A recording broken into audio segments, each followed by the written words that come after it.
Hello friends, welcome to episode 22 of Cocktails for a Crisis. Tonight we're going to make the mojito. My friend Eric Reed texted me last night with a picture of a Ricky. He said it's the weekend of the lime, so I'm going to try to continue that holiday spirit and have with the weekend of the lime and make a mojito, a very limey drink that has Cuban connection. I got to go to Cuba a few years ago with Walker Rutledge in the English department and travel with some students down there right after Obama opened things up, and we get to spend a great week or so down there.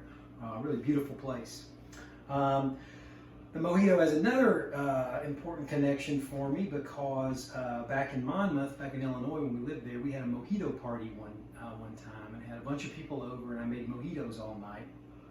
And when you see me make this drink, you're going to see why that was such a labor of love, because this one takes a lot of energy to make. I was pretty exhausted after that night. So you start out with a lime. We're going to make one that's going to go in either a Tom Collins or a double old fashioned. I like a double old fashioned.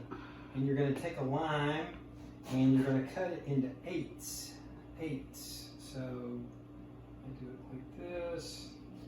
And then you can muddle it in a glass, or you can use a mixing glass. I'm going to use a mixing glass because it'll give me more room for muddling.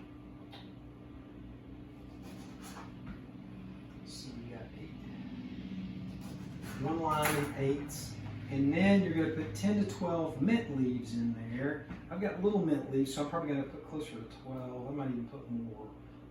2, 3, 4, 5, 6. These are so small. 7, 8, 9, 10, 11, 12. I'm going to put like 15 in there. These are so small. 14, 15. But if it's a standard size, 8 to 10 will do. And then you're going to add some sugar. 2 bar spoons full ought to do it.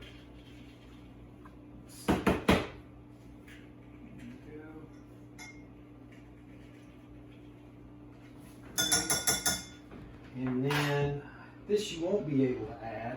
Uncle Rob's Magic Mint Lime Bitters that I made a few weeks ago. You can make your own bitters if you want.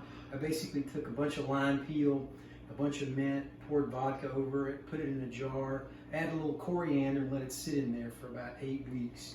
So we're going to add a few shakes of this, 1, 2, 3, 4. And then just a tad of club soda to help it kind of muddle around. And then you're going to see why this one takes a lot. Using your wooden muddler, you really need either a thick metal one or a wooden one. I like the wood. Like that. Mix it around. Try to get that sugar to dissolve in there. Muddling it. Alright, that looks pretty good. And then you're going to add rum. 2 ounces of rum.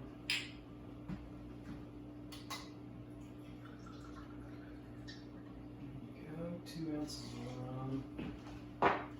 And then you muddle it a little bit more. Mix it around. Now at this point you have a choice to make. You can make a dirty mojito, which is what we're going to have, which has all the stuff in it, or you can make a clean one where you filter all that out. So if you were going to filter it out, you would use your cocktail shaker cover there, strainer, pour it into your glass full of ice, and then top it with club soda. But we're going to make it dirty because I think there's more flavor to it that way. So you pour your mixture into the glass you're going to use, and again, you can use you can either use a Tom Collins glass or a double old fashioned. It's like the way a double old fashioned looks. Then you're going to fill your glass with ice.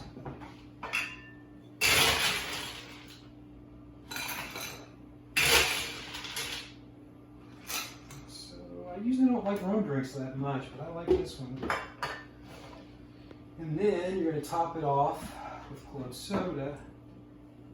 I'll probably put too much ice in there for this mixing thing that we're going to have to do. So what you really want to do is really get down there if you're making the dirty one and mix it around and get all that mint floating around in there.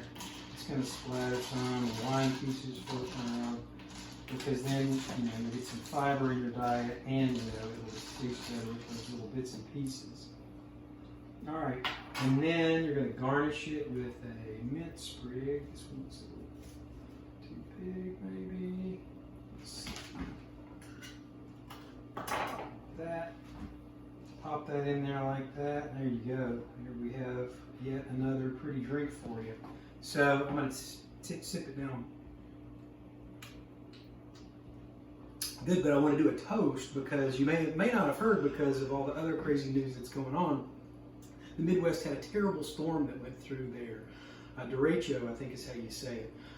We got friends in Grinnell, Ian and Sarah and their kids that got hit, and friends that live in the Quad Cities, and of course all our friends in Monmouth. I don't think they had a direct hit.